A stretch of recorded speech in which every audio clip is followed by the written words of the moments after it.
हिरण्यकश्यप का पुत्र प्रहलाद भगवान विष्णु का बहुत बड़ा भक्त था।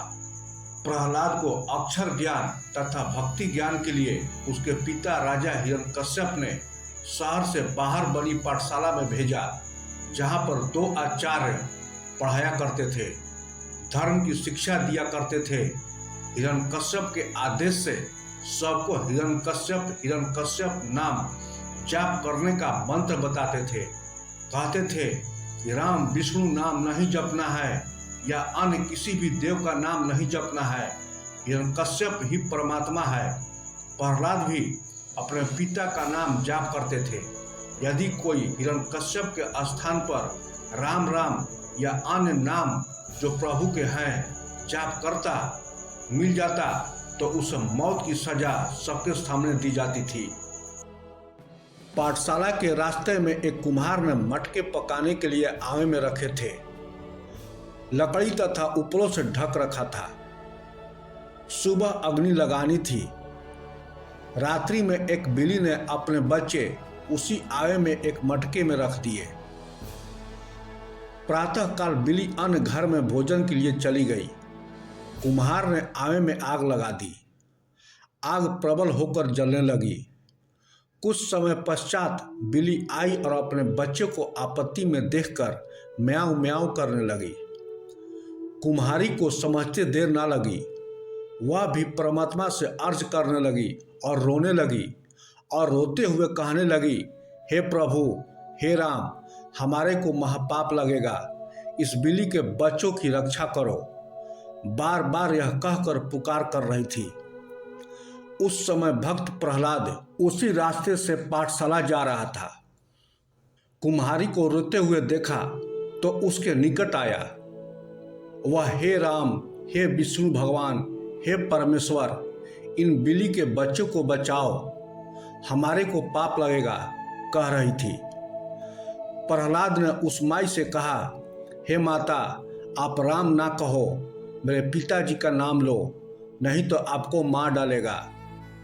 कुम्हारी ने बताया कि इस आवे में बिल्ली के बच्चे रह गए हैं, हमारे को पता नहीं चला। भगवान से इन बच्चों की रक्षा के लिए प्रार्थना कर रही हूँ। इस भयंकर अग्नि से राजा हिरण्यकश्यप नहीं बचा सकते, परमात्मा ही बचा सकते हैं। प्रहलाद भक्त ने कहा, माई, जब आप घड़े निकाले तो मुझे बुलाना। ऐसी शीतल हवा चली कि अग्नि बुझ गई।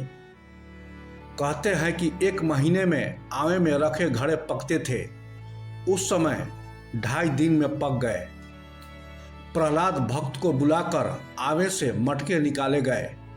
जिस घड़े में बिल्ली के बच्चे थे वह घड़ा कच्चा था। बिल्ली के बच्चे सुरक्षित थे, अन्य सब घड़े पके हुए थे। यह दृश्य देखकर प्रहलाद ने मान लिया कि ऐसी विकट परिस्थिति में मानव कुछ नहीं कर सकता, परमात्मा ही समर्थ है। प्रहलाद ने मान लिया कि ऐसी विकट परिस्थिति में मानव कुछ नहीं कर सकता, परमात्मा ही समर्थ है। कुम्हारी से भक्त प्रहलाद जी ने कहा था कि माता जी, यदि भगवान ने बिल्ली के बच्चे बचा दिए तो मैं भी परमात्मा का ही नाम जपा करूँगा, अपने पिता का नाम जाप नहीं करूँगा। उस दिन के पश्चात प्रहलाद भक्त राम का नाम जाप करने लगा। जब अध्यापकों को पता चला कि प्रहलाद राम का जाप करता है तो उसे बहुत समझाया कि आप हिरण्यकश्यप राजा का नाम जाप करो। प्रहलाद ने कहा कि गुरुदेव, मेरे पिता मानव है, राजा है, परंतु भगवान नहीं है। विशेष परिस्थिति में परमात्मा ही रक्षा कर सकता है। जीव कल्याण भी परमात्मा से हो सकता है। राजा जनता को क्या देता है, उल्टा कर जनता से लेता है। परमात्मा सबका पालन करता है, वर्षा करता है तो धन धान्य से मानव परिपूर्ण हो जाता है। राजा होना अनिवार्य है, परंतु अन्याय नहीं होना चाहिए। राजा कानून व्यवस्था बनाने के लिए बनाया जाता है। प्रजा की बदमाशों से रक्षा करना राजा का परम कर्तव्य है। राजा को परमात्मा की भक्ति से ही राज्य प्राप्त होता है। राजा यदि प्रजा को तंग करता है तो परमात्मा उसे दंड देता है, नरक में डालता है, फिर पशु पक्षियों की योनियों में कष्ट उठाता है। प्राचार्य ने कहा, राजकुमार, आप हमारे शिष्य हैं, गुरु नहीं। आप हमें शिक्षा दे रहे हो। प्रहलाद ने कहा, क्षमा करो गुरुदेव, मैं आपको शिक्षा नहीं दे रहा, राजा का धर्म बता रहा हूँ। आचार्य पांडे ने कहा, हे राजकुमार, यह ज्ञान आपको किसने करवाया?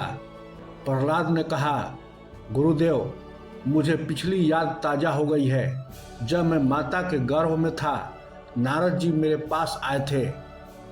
उन्होंने मुझे परमात्मा की महिमा तथा मानव कर्तव्य बताया था।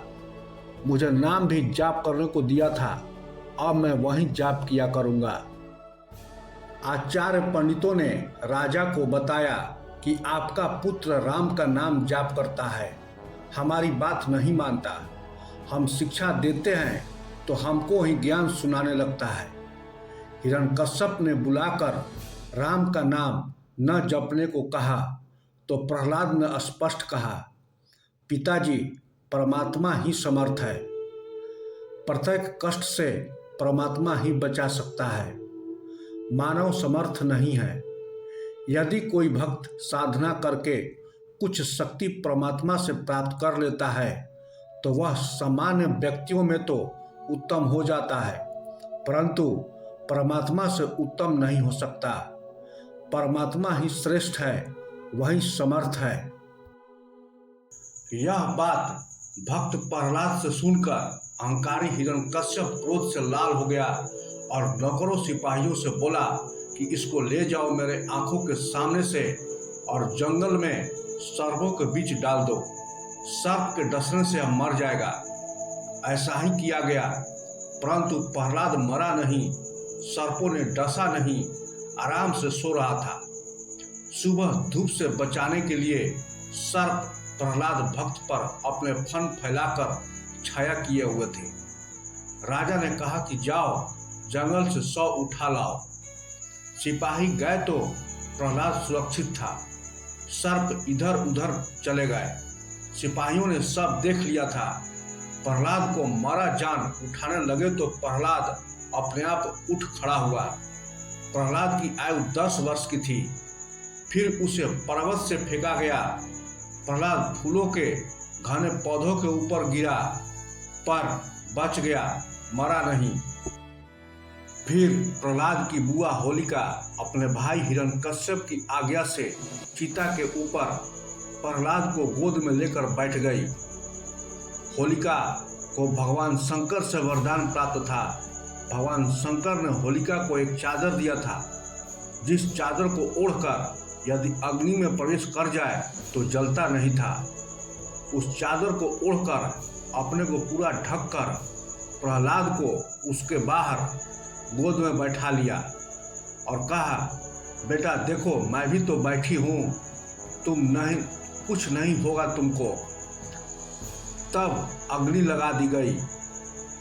उसी समय उस बिल्ली का 2 बच्चा जो कि कुम्हार के आंव से निकले थे उस अग्नि में प्रवेश कर गए। भक्त प्रहलाद ने भगवान विष्णु का मंत्र का जाप का उच्चारण करने लगा। तभी परमात्मा ने शीतल पवन चलाई, तेज आंधी आई। होलिका के शरीर से चादर उड़कर प्रहलाद और बिल्ली के दोनों बच्चों को ढक लिया। होलिका जलकर राख हो गई। भक्तों को आंच नहीं आई। प्रहलाद जी का विश्वास बढ़ता चला गया। ऐसे ऐसे 84 कष्ट भक्त को दिए गए, परंतु परमात्मा ने भक्त के विश्वास को देखकर उसकी दृढ़ता से प्रसन्न होकर उसके पतिव्रत धर्म से प्रभावित होकर प्रत्येक संकट में सहायता की और वो दोनों बिल्ली का बच्चा अग्निमुख पक्षी में परिवर्तित हो गए। हिरण्यकश्यप ने श्री ब्रह्मा जी की भक्ति करके वरदान प्राप्त कर रखा था कि मैं सुबह मरूं न शाम मरूं, दिन में मरूं न रात्रि में मरूं, 12 महीने में से किसी में ना मरूं, न अस्त्र शस्त्र से मरूं, पृथ्वी पर मरूं न आकाश में मरूं, न पशु से मरूं ना पक्षी ना कीट से मरूं, न मानव से मरूं, न घर में मरूं, न बाहर मरूं। हिरण्यकश्यप ने प्रहलाद को मारने के लिए एक लोहे का खंभा अग्नि से गर्म करके तथा तपाकर लाल कर दिया। प्रहलाद को उस खंभे के पास खड़ा करके हिरण्यकश्यप ने कहा कि क्या तेरा प्रभु इस तपते खंभे से भी इससे तेरी जलने से रक्षा कर देगा? हजारों दर्शक यह अत्याचार देख रहे थे। प्रहलाद भक्त भयभीत हो गए कि परमात्मा इस जलते खंभे में कैसे आएगा।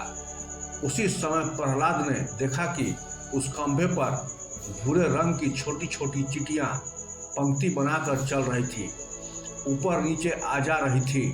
प्रहलाद ने विचार किया, जब चींटियां नहीं जल रही तो मैं भी नहीं जलूंगा।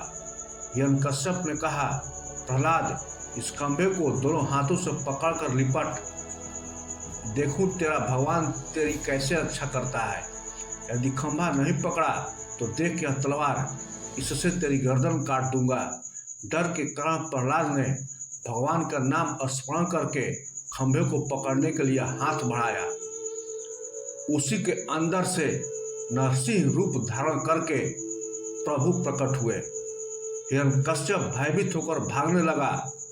नरसिंह प्रभु ने उसे पकड़कर अपने घुटनों के पास हवा में लटका दिया। हिरण्यकश्यप चीखने लगा कि मुझे क्षमा कर दो, मैं कभी किसी को नहीं सताऊंगा। तब प्रभु ने कहा, क्या मेरे भक्त ने तेरे से क्षमा याचना नहीं की थी? तूने एक नहीं सुनी। अब तेरी जान पर पड़ी तो डर लग रहा है। हे अपराधी, देख, ना मैं मानव हूँ, न पशु, न आकाश, न पृथ्वी पर, न सुबह है न शाम है, न 12 महीने, यह 13वां महीना है। न अस्त्र ले रखा है, न शस्त्र मेरे पास है। घर के दरवाजे के माध्यम में खड़े हैं, न घर में न बाहर हूँ। अब तेरा अंत है। यह कहकर नरसिंह भगवान ने उस राक्षस का पेट फाड़कर आंतें निकाल दी और जमीन पर उस राक्षस को फेंक दिया। प्रहलाद को गोद में उठाया और प्यार किया। उस नगरी का राजा प्रहलाद बना। उसके बाद प्रजा ने उत्सव मनाया। यह बुराई पर अच्छाई की विजय है, अधर्म पर धर्म की विजय और क्रोध पर प्रेम की विजय है। प्रजा ने अपना आनंद अलग अलग रंगों से रंगोत्सव मनाकर किया। अच्छे अच्छे पकवान बनाए और गीत गाए गए। सतयुग से कलयुग तक होली निरंतर मनाई जा रही है और तब से होली मनाई जा रही है।